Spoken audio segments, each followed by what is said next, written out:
act of terrorism. Anytime bombs are used to target innocent civilians, it is an act of terror.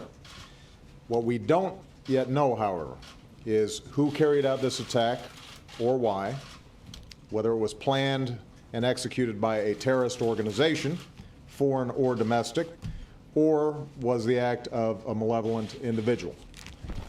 That's what we don't yet know, and clearly we're at the beginning of our investigation.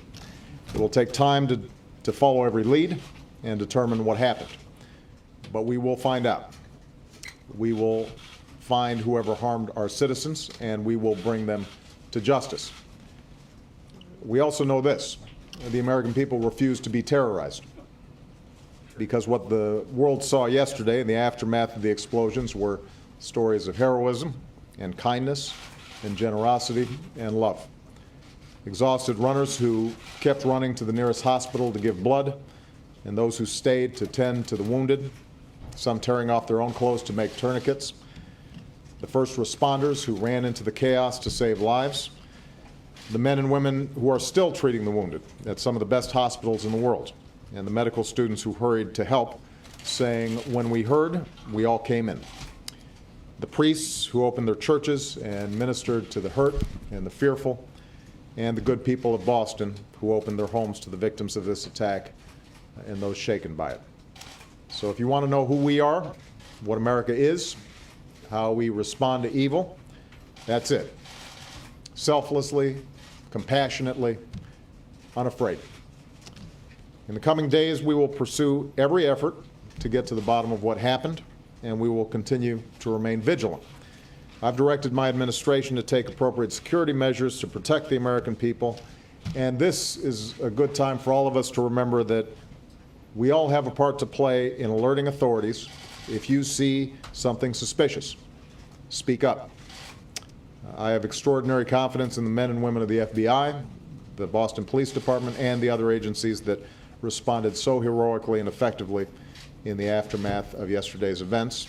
I'm very grateful for the leadership of Governor Patrick and Mayor Menino, and I know that even as we protect our people and aggressively pursue this investigation, the people of Boston will continue to respond in the same proud and heroic way that they have thus far.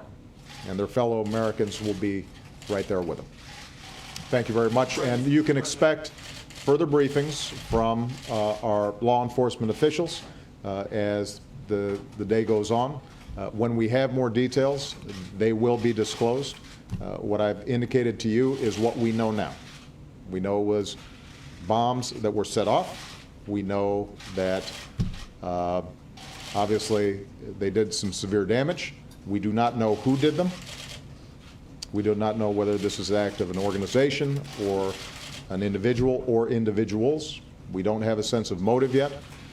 So everything else at this point is speculation. But as we receive more information, as the FBI has more information, as our counterterrorism teams have more information, we will make sure to keep you and the American people posted. All right? Thank you very much, everybody.